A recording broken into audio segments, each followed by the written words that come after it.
Today on Lessons in Leadership, we have Karen Shackleton. Karen, it's great to have you on the show. Thank you. Very nice to be here. And we're here in sunny Lancaster, where it's a little overcast and raining today. Karen is the founder and chair of Pensions for Purpose, as well as being a serial non-executive director and independent investment advisor. So, Karen, we're really pleased to have you here today and get your views on leadership. Thank you. I'm looking forward to an interesting discussion. I guess first and foremost, the first question we ask everybody is, can you tell us a little bit about your career and how you've ended up doing what you're doing today? So we find the listeners or the viewers of our show are a mixture of senior execs or people who are looking to take that next step up or people who are looking to move into board roles. So what would you say have been some of the highlights for you? So I have had a career in pensions. That has been my space. And what I have done is changed roles throughout my career. And that's been the sort of interesting and informative leadership skills that have helped me along the way. So I started out life as an investment manager, and I set myself a goal. I'm a very goal-driven person, actually. And I set myself a goal when I started out in the city that I wanted to become a director by the age of 30. And being a very goal-driven person, that goal was forefront in my mind, achieved that, and yes, made the giddy heights of director by the age of 29. I got to that point and then I thought, so what next? And it wasn't quite that sort of feeling of satisfaction that I was expecting. And I think that was actually the path which led me to question my motives and the rewards that gave me satisfaction. And I realised that it wasn't just about the power, it wasn't just about the money. And if you sort of roll on through my career, I have taken leadership roles. So I have been a chief executive, I've been a managing director, and now more recently I've been a founder of Pensions for Purpose. And I think that has really been the area which reflects my passion, which is really trying to align investment with ESG, sustainable, positive impact, having some positive impact in the investments alongside those financial goals. And so what I have done is ended up in a space that I'm experienced in the world of pensions, but which actually is very aligned to my personal beliefs around ESG and sustainability and having these dual goal impact investments. I mean, that's fabulous. Can you tell us a little bit more about Pensions for Purpose and how you found it going from being an executive to non-executive to then be essentially an entrepreneur leading and founding an organisation? I think what I have learned along the way is that what I am good at is setting things up. And if you look at my career throughout, that is where I have excelled. And that even as a fund manager, sort of setting up a new team, sort of helping form a quantitative investment team. And then when I started as an investment advisor, sort of taking on a very small and at that stage not particularly well functioning advisory company and building it and growing it to the point where it could be taken over. And then with Pensions for Purpose, sort of seeing that there was an opportunity and wanting to create something and build it.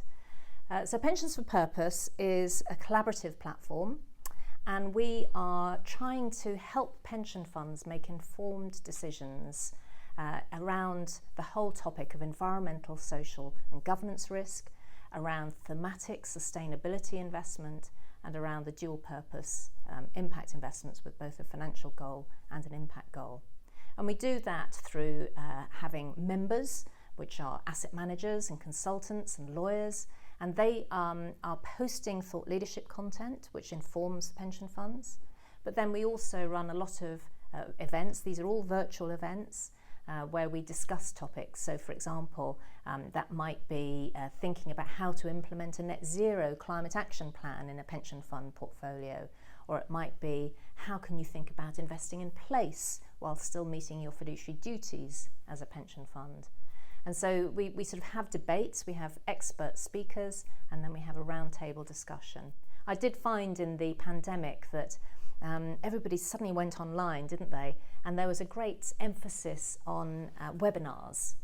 But I sat in on webinars and they were very sterile environments. So you would listen, there would be the speaker, and then that you might type in a question, but ultimately you had no idea what the person at the other end was thinking. And so I really wanted to sort of challenge that and think about dialogue and having the feeling of all being in the room and having the conversation that you would have in a round table discussion if you were there in person. And so that's really been the emphasis of all our events, is this idea of debate and engagement. Now, I know exactly what you mean there. I got invited to lots of webinars and came to the conclusion that I hate online events, but I think it was because of the way that they were run. As the pandemic progressed and as people got better at doing these events, it became different. You do virtual roundtables, as you sort of said, where it's an interactive discussion, but that idea of a webinar where you listen to somebody speak for an hour and then have to raise your virtual hand to ask a question, of which the moderator will then decide if they're going to put it on or not. For me, it didn't really feel real. No, and I think, we encourage people to keep their cameras on, and most people do now. I think they realise that, we want the feeling of being in the room. The other sort of unique feature, I think, of Pensions for Purpose is that it is collaborative. And if we're going to come on to leadership styles, that is very much my own preferred leadership style, is to work collaboratively with people. And when I first suggested this to some of the asset managers who were gathered to sort of talk about the idea, it wasn't something that was didn't immediately resonate with them, because they're all in competition with each other. And let's face it, the city is quite a cutthroat sort of place. Really? So, I never really guess that. So for me to sort of say, well, let's work together. But my argument was that pension funds didn't know, this is in 2017, pension funds didn't know what impact investing was. So that if we all work together to try and raise awareness and just sort of get people better informed, that everybody would benefit, because they would start allocating capital, mobilising capital, and so everybody would benefit. And that indeed is what has happened. And obviously with the TCFD reporting requirements now in the UK, it's obviously changed the way that pension funds, whether that be the executives or the trustees, actually look at ESG investing and what it means to them and their fund. Exactly. And when I started out in the city in 1984, I worked on the quantitative investment team and working on passive index management. And back in 1984 in the UK, this was a new idea. And all of a sudden it was like there was this touchlight, and suddenly everybody was going for passive management, and it completely transformed the way pension funds were managed. Suddenly they went for, instead of having a balanced approach, multi-asset management, they went for sort of specialist passive management, core portfolios, and then had specialist active mandates on the side. And I suddenly realised in 2017, as we were launching Pensions for Purpose, and Pensions for Purpose has grown really rapidly, that it was like a feeling of déjà vu, that you were starting small and there was interest and curiosity amongst people, but that all of a sudden it was like this touchlight, and then everybody wanted a piece of the action. We ran our first impact investing conference in 2018, and I had to spend a long time persuading the conference organiser who we were partnering with to back it, because it just wasn't heard of. Well, now I think if you look at any conference agenda, they will have impact investment on it in pension fund investments. Absolutely. And one of the myths out there is that by investing sustainably and with ESG investments, that you can't get the same returns that you could elsewhere. How real is that, and why do you think that myth is still sort of perpetuated in the market? So I think challenge is good, and what's really important is that people actually begin to understand what the underlying investment is. But all the evidence that has come out from people like the Global Impact Investor Network, they do some analysis every year where they ask investors, how have your investments performed relative to expectations, both financially and for the impact goals that were set out. And just short of 90% of investments have met their financial goals. 2/3 of those investments are market rate, risk-adjusted return style investments. So like anything, there will be investments that don't deliver to the financial expectations. But if you look at the industry as a whole, that's not actually been the experience of investors who've already allocated. Mm-hmm. Moving on now to a little bit more of the leadership style questions. What have been some of the sort of key leadership lessons you've learned throughout your career? And how's that impacted how you're operating now as a non-executive and as a chair and founder? I think the first lesson I have learned is that you need to be aligned on vision. And if you're working with people where there's a misalignment, you will be far less effective as a leadership team. And when you yourself are driving change and you're perhaps the chief executive or chair or whatever, the sort of C-level role, that is absolutely critical that you have people with you. Because the first thing that starts to erode effective leadership is when there's disagreement. And I've certainly had instances. I mean, there was one position that I had where it became clear when I was managing director, and it became clear that the chief executive wanted to build the business in a way that had a different vision to the way I wanted to build it. I'm not saying his was wrong, it was just different. And I have to be authentic when I'm talking to people. I have to be genuine in what I say. And I felt I couldn't be. And so I knew I had to step down from that role. And it was one of the hardest decisions I've had in my career, is to step away from a leadership role. But it was absolutely the right thing to do. And it, of course, subsequent, you look back, don't you? And you say, oh, well, of course, it did that. And then it opened other doors. And then I'm much happier. So I think that's probably the key lesson. But I mean, look, other lessons, the importance of listening to what people are telling you. That's to be reflective. And not to be so single-minded that you carry on with your own view. But equally, you have to have your own view, and you have to make decisions that people aren't always going to like. But you've got to take people's thoughts into account before you do that. So be reflective and value those around you.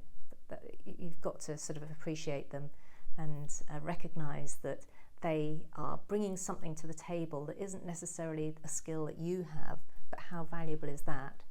And so for one of my non-exec roles with Resonance, Resonance have always been very keen on strengths finder analysis. And it was fascinating to see the different strengths that the different directors on the board had. And it's helped me as chair realise that actually, if we're discussing something that needs a particular strength, I know who to turn to, because I know that they're actually quite good at that. So, appreciating those around you is another key lesson. No, absolutely. I think it's fascinating there. You've mentioned authenticity, taking ownership, and really helping people, because they're the sort of key tenets that we see in modern leaders. Yes. And it talks to that idea of collaboration. And from what you're saying, it sounds like your style is very collaborative. Yeah. Yes, absolutely. I like to have people working with me, not under me, if you like. And there's nothing that gives you greater satisfaction than when you see somebody who you've been nurturing in their career suddenly blossom and become the person they're capable of. And when I think of Pensions for Purpose, Charlotte O'Leary came to me quite early on in Pensions for Purpose's time, probably about 2018, 2019, and she was thinking about doing an ESG course of some sort of master's program. And she asked if she could work on a voluntary basis for me. And I said, yes, of course, because who wouldn't accept some voluntary help? And it became quite clear to me that she was somebody that had huge potential. And so sort of roll on then to sort of 2020, and Pensions for Purpose was growing quite rapidly. And so I asked her to be chief executive.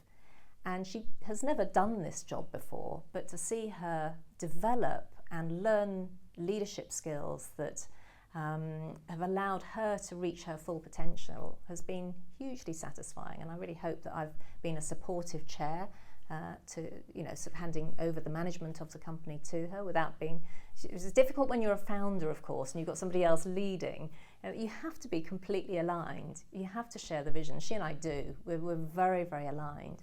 And so then it's just a joy to see her suddenly blossoming and doing such a fantastic job and winning awards for it as well. So all credit to her. Yes, definitely. I think one of the interesting points you make there is handing over and trying not to be too involved.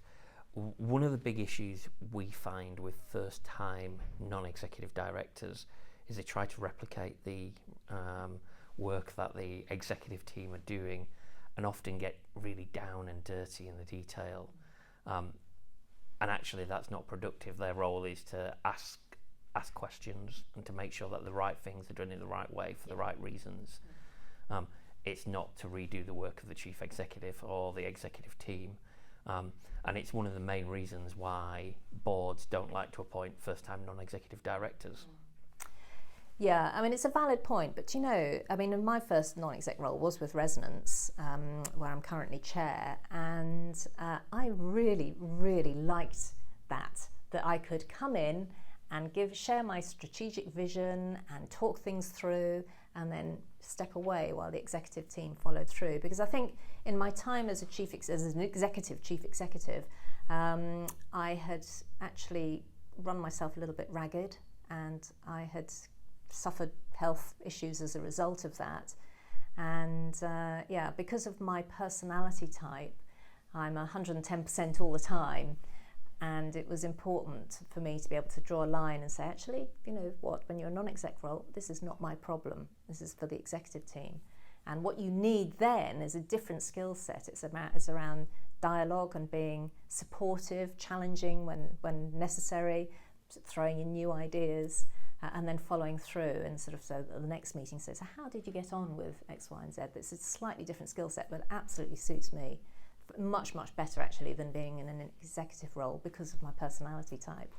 And you made a really interesting point there about being 110%, and as a chief executive, as an executive, you'd pretty much worked yourself into the ground creating health issues. How have you managed to find that work-life balance, and how do you manage to switch off so that you can have that space to think? I've worked for myself for many, many years, and I've got pretty good at when I shut the door of my office, that's work finished for the day. And I know there's lots of people who have struggled with that, but because I'm quite an ordered person, and so for me it's right, this is my work time and this is my home time. I think it helps if you have lots of outside interests, which I do. So when I was a bit younger, it was my children growing up, sort of wanting to be a mother for them. That was a really important priority for me. Now, my husband and I really like walking. We do long distance walks, and it keeps us fit, it keeps us active, and it's a great way to see the UK. I also have a great set of friends, book club, play tennis, play badminton, and having that supportive friendship group.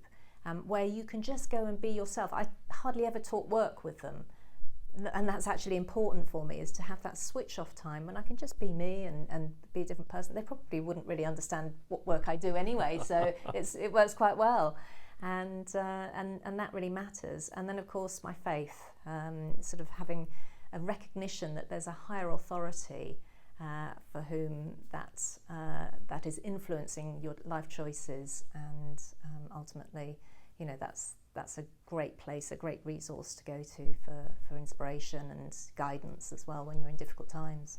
Mm-hmm. So that's actually really interesting, because I was going to ask you how do you manage those difficult times when things get tough? What keeps you going? So I've got a fantastic husband. I have to give him some credit, because he listens to me sort of talking things through. And it's fortunate because he is an academic and he works in finance, so he does understand the sort of things that I talk about. So having a shoulder to cry on, a sounding board is really, really important. But I think, I'm actually quite good at saying there are only so many hours in the day. You're not going to solve everything. There will be tough times, but you will get through them. I'm a great believer in one day at a time, and saying, okay, you've got this mountainous problem here, but let's just do it step by step, break it down, and make progress each day towards ultimately sorting it out.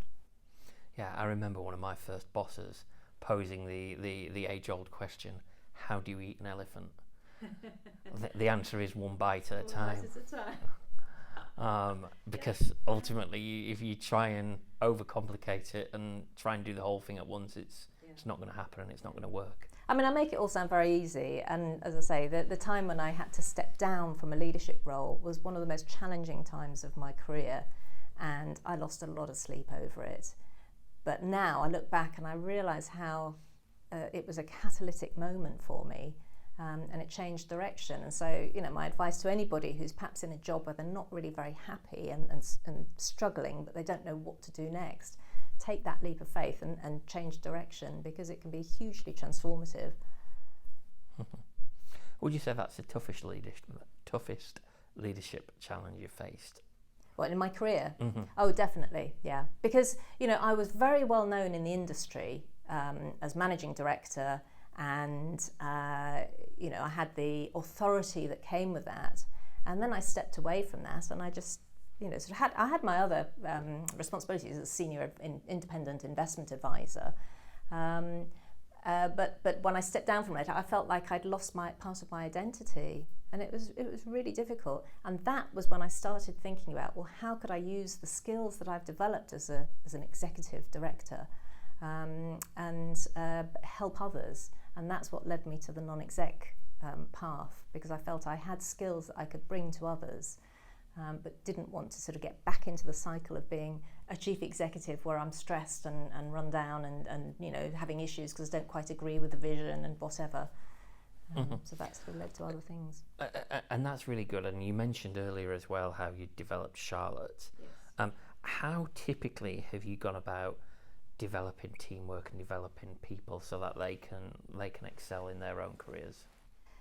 So I think, particularly at Pensions for Purpose, I've always wanted Pensions for Purpose to be a company where people can work there and have a life outside work. We've got a lot of people who've got young children, and I've always said, I never want you to have to come to me and say, could I take the morning off to go to a carol service, or could I take the afternoon off to take my child to the doctor? That is just a given. And so I think by giving people a lot of discretion over their personal lives, you get back and some in terms of what they then give you. And so I think it's about being understanding that it's not just about work, that there's a whole life out there that is beyond their working day, and being sort of sympathetic to the pressures that they're facing. And then being a hugely enthusiastic person, as you probably can tell, I'm always a bit passionate. Once I get going, then I think that helps, because people get enthusiastic when somebody else is passionate, don't you? It's very hard to not get excited if somebody else is really passionate about what they're talking about, unless you disagree with it, of course. So I think about always being enthusiastic and always being willing to listen, if they've got something they want to talk through, and doing that in a way which isn't confrontational, sort of really be open-minded as to what they want to talk about. No, absolutely. And the first point you made there about that ability to be able to do things with a family or young children outside of work. I mean, it was my daughter's first nativity play last week, so yes. I had the morning off to go see her in the nativity play, and it's so good to be able to do that and to take that time and to not really have to worry about it. No, and it's important for your daughter. And if we're going to there's so many mental health issues in young people these days, if we're going to nurture young people and bring them up to be strong, independent adults, then we need to invest in them. And that's where the parent role, particularly in their younger years, is so critical. Yeah, I think my daughter's finding independence already, and she's not quite 5 yet. That's undoable. She's obviously going to go far. Yeah, she's definitely the boss in the household at the moment. Yeah, definitely. How have you gone about promoting diversity and inclusion in the workplace then? Well, Pensions for Purpose, we are a female-led team. So we have Charlotte as Chief Executive, myself as Chair, and Stephanie Windsor, who is the Chief Operating Officer. And our challenge as we were growing the team was actually to get some men, which is an opposite problem to the one that most companies are facing.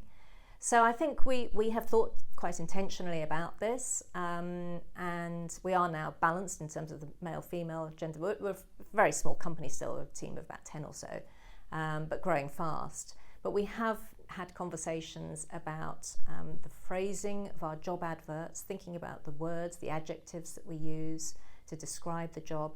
And I've seen a lot of jobs, particularly in the city, job adverts where they talk about a competitive environment and sort of they're very male adjectives that are used, and not necessarily going to appeal to other groups other than the sort of alpha male types. So we think very hard about how we describe our roles, and we've also thought about where we advertise the roles that we do. So thinking about advertising on websites that are being looked at by ethnic minorities, for example. So we're quite sort of conscious about that. But in a small company, you're going to have some biases. That's inevitable because you've only got 10 people. So there will be some diversity biases. I think the fact that we're working from home means that we're probably it's going to be very easy for people with disability to work for us. We had a big discussion. There was a programme on the other week where they were talking about accent and how that there's prejudice against certain accents around the country. And so we did have a team discussion about that and about how we needed to reflect on that when we engaged with people, especially with candidates, and not be negatively influenced by the fact that they might have I think the programme was talking about an accent from Hull, for example, or Newcastle. Personally, I quite like the accent from Newcastle, but so really thinking consciously about that when you're going through the interview process and not being negatively influenced by it. Absolutely, and also listening to what they say. Yes. So I had one recently where it was somebody from an Asian background, and I had to listen really, really carefully to their answers because their accent was so strong. Once I'd listened, their answers were absolutely brilliant, and they had so much experience and such a wealth of knowledge. But actually, if I hadn't listened quite as intently as I had, and I had my PA type up the transcript as well so I could read it back, if I hadn't have done that, we may well have dismissed an incredibly good candidate for an organisation. I think it's a very valid point. I mean, I'm quite used to this challenge of accents because one of my investment advisory clients, I'd say 90% of the committee do not have English as their first language. And you have to listen really carefully to what is being said. But then, as you say, then it's often spot on. But that can put people off because they don't understand initially. They can't translate what's being said. And you mentioned there as well about Pensions for Purpose being a female-led team and actually having to encourage more male applicants. How have you gone about building such a strong female-led team in an industry where it's notoriously difficult to find female talent? I mean, we've got one client at the moment where they specifically want to appoint a female non-executive director because of the balance of the board, but trying to attract female non-executive directors into that particular role is incredibly difficult to do. So how have you gone about encouraging that and building that? I think it comes back to what I was saying earlier about understanding that people have a life outside work and being very, very flexible over how the contract is delivered to.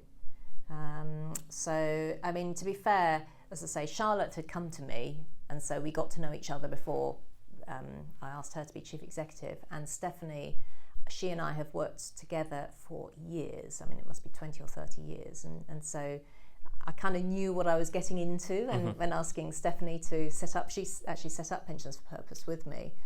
And I knew I could rely on her, and I knew exactly what her skills were.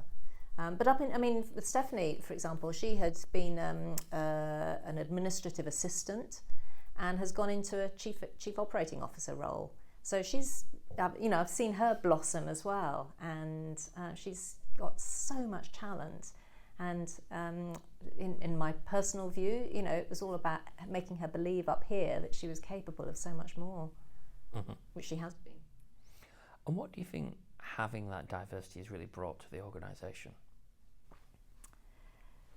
So this is where the whole sort of gender thing, I suppose I personally part company a little bit with the fact that it's women that's bringing that diversity.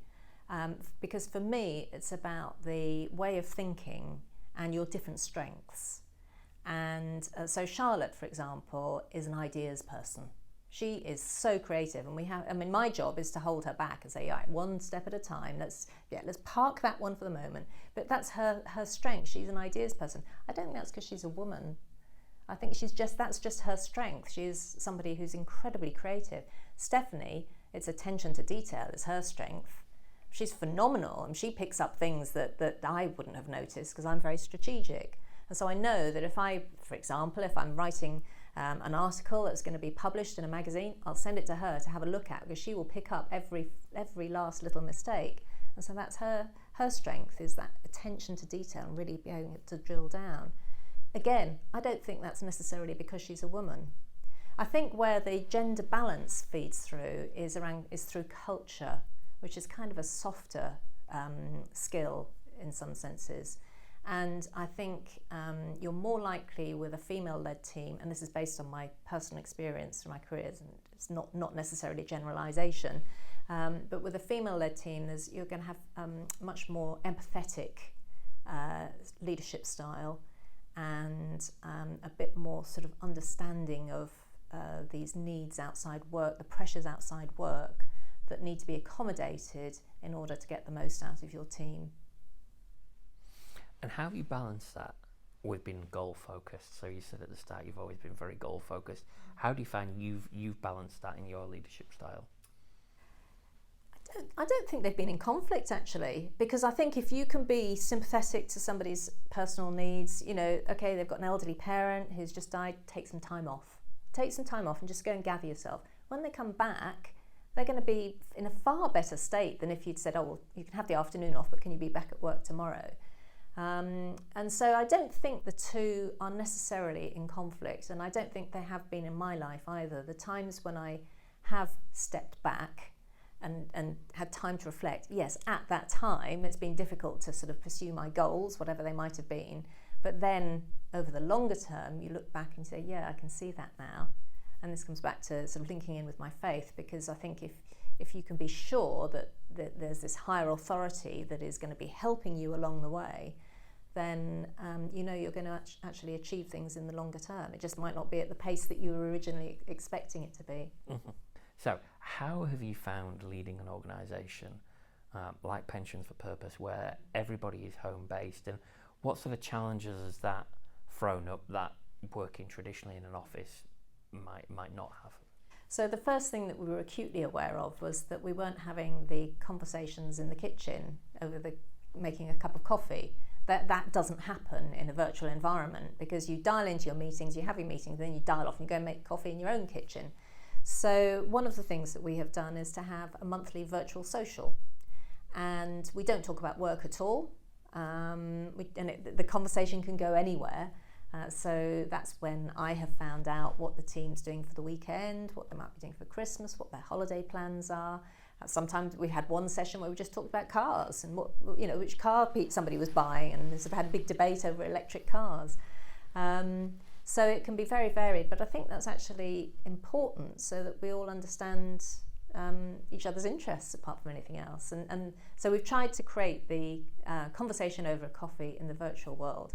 But as well, I think we recognise that sometimes you need face-to-face contact. And so we are doing now 6 monthly offsites where we do all go, we meet together, we have a bit of fun, we do some fun games, we talk about strategy, we talk about some of the challenges we're facing, but that's the objective of that is just to gel as a team. And I mean, it was hilarious. So the first one we did was after the pandemic. We had recruited people who I had never met in person.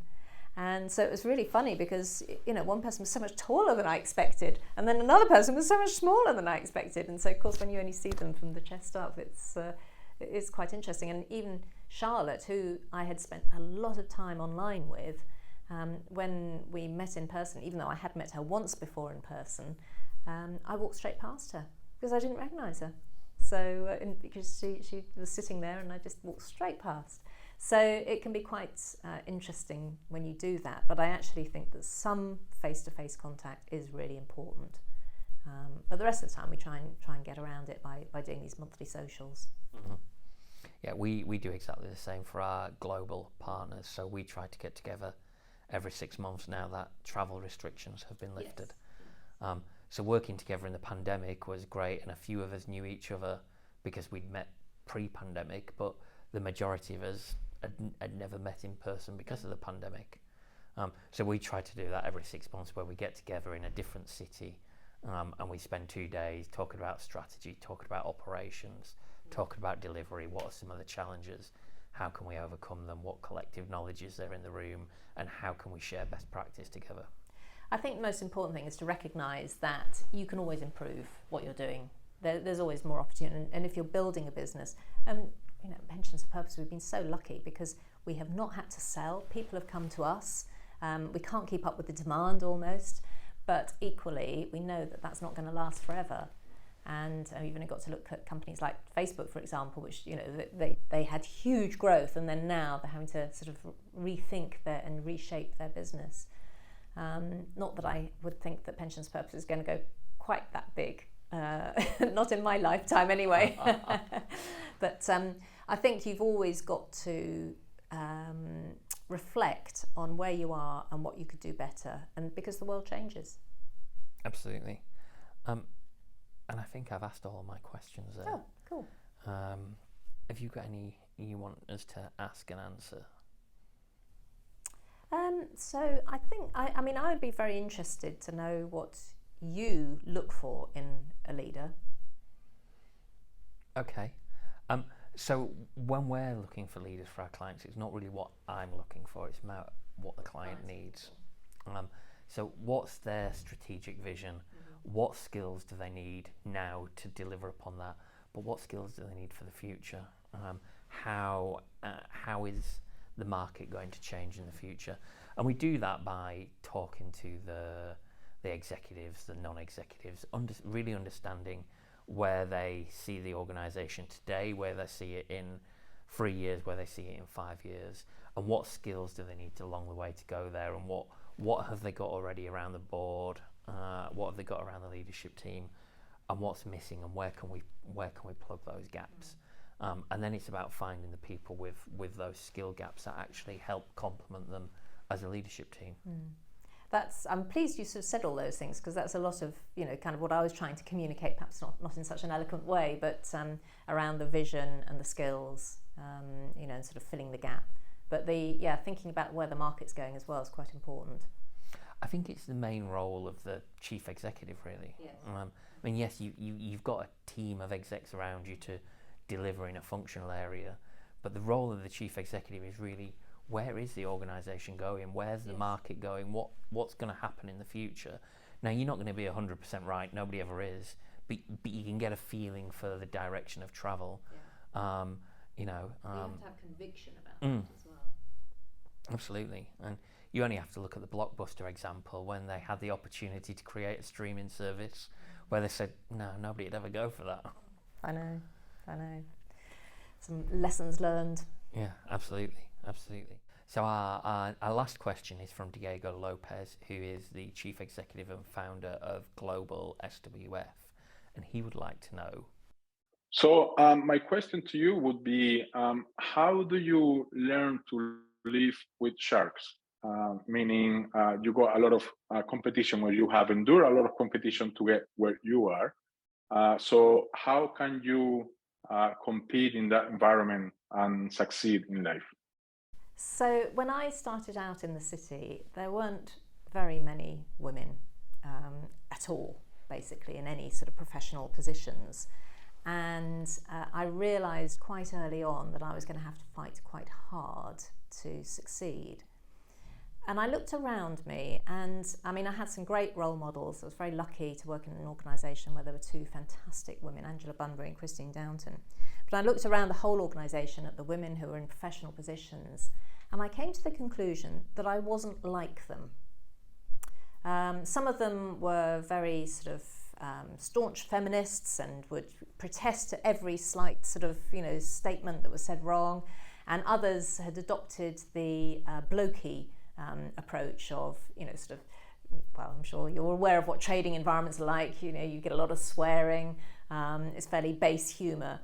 And I just thought, I'm not either of those.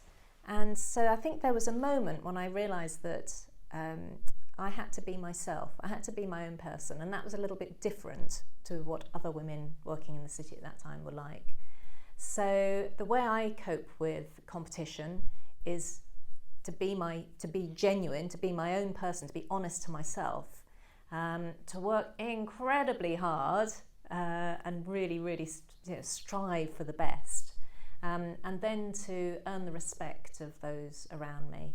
And I think that's what I've done through my career, is to be myself, to work hard and to gain the respect of others. And that's how ultimately you will succeed where others fail. Fabulous. Karen, thank you very much for being on the show today. It's been great to have you with us. Thank you. It's been a joy.